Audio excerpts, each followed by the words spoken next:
100th birthday party. Exile and Max Layton helped put this together, and Max was supposed to give this to you, but and I'm going to give you one of these. Okay, This beautiful. is, It's not a fair trade, but I'll take it. Thank you. Well, who's charging? I already got my copy. of that $15 one, to get into it, so that's why I didn't go. No. I'm sure some of you went. Anna's has helped me with this book. The editor is James Steele, who some of you may know. This is a new edition of Milton Acorn's work. Milton Acorn is the original occupier. That's why we're bringing it out this year. It's the 50th anniversary of the Allen Gardens free speech movement, which was more or less contemporary with the Berkeley free speech movement. Now, most of you here won't remember that. I do. I was here. Okay, so I remember it. And a few years ago, I ran into Joe Rosenblatt, who was Milton's comrade and colleague in the Allen Gardens free speech movement. This is where Milt really came to public knowledge. He was a published poet previously in the People's Poet, populist poet tradition. He was a friend of Irving Layton's and Al Purdy's and all those people, but he wasn't really known publicly. But the Allen Gardens free speech movement made him a very public person. And as you probably know, in later years, in 1970, he was given the Canadian Poets Award. That was the official name of it. But on the back of the medallion he was awarded with, when they took the medallion to the jeweler to have the thing made for him, they were going to present it at Grossman's Tavern. There was nothing on the back. They didn't have any. So one of the people who took it, Colleen Calder, also known as Stephanie Ninich, that was her birth name, a friend of Milton's, and she's still in Toronto. I thought she might be here tonight. I'm still in touch with her. She suggested the People's Poet. Now that has a very long and noble tradition, going back to Roscarmen many, many, many years ago in North America. So Milt was the People's Poet.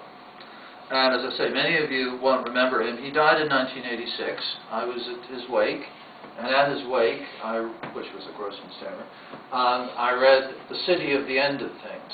Now those of you who have had Canadian literature forced on you may know that that's an 1899 poem about Hamilton by Archibald Lampman, and it's a fantastic poem.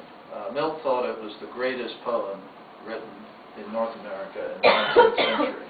I'm not going to read that to you. I'm going to read you Milt's poem.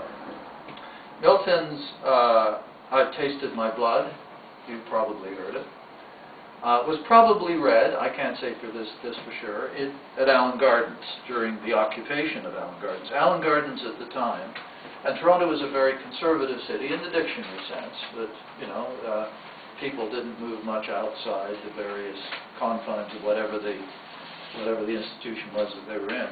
And people didn't read poetry in parks. They could give religious speeches, and of course you can still do that. But Allen Gardens, Milt, and many other people at the Bohemian Embassy at the time, that may ring a bell with you. It's not that condominium out on Queen Street, it's the real Bohemian Embassy, okay, where Milt and so many others, Margaret Atwood, for example, started there. A lot of people thought the park should be for poets as well as preachers. We weren't trying to keep the preachers out, it just should be for everybody. So this was what the free speech movement was about. And no doubt, he read this poem there. It was first published the following year, in 1963, by Raymond Souster. And Anna and I, and a number of other people, were able to do a little remembrance of Raymond Souster while he's still alive. Ray is still alive. Ray was Milt's publisher at the time, still writing poetry. The Star did a little article about him when we did this thing a few months ago. You may remember that. It was his 91st birthday. He will keep writing for 50 years. Yeah, he's been keep writing about Toronto for 50 years. He's the sort of real Toronto poet laureate, now as it were. He's 91. He's 91. Just had his 91st birthday. So this is I've Tasted My Blood. And if this brain's over tempered, consider that the fire was want and the hammers were fists. I've tasted my blood too much to love what I was born to. But my mother's look was a field of brown oats, soft-bearded, her voice rain and air rich with lilacs. And I loved her too much to like how she dragged her days like a sled over gravel. Playmates, I remember where their skulls roll. One died hungry, gnawing gray porch planks.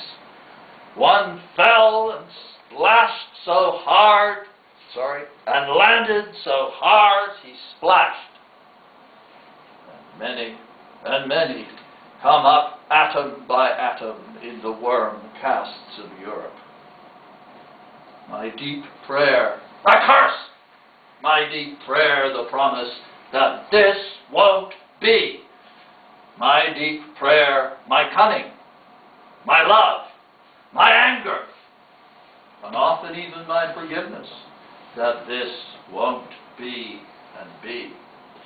I've tasted my blood too much to abide what I was born to. Anna will now read it in Chinese.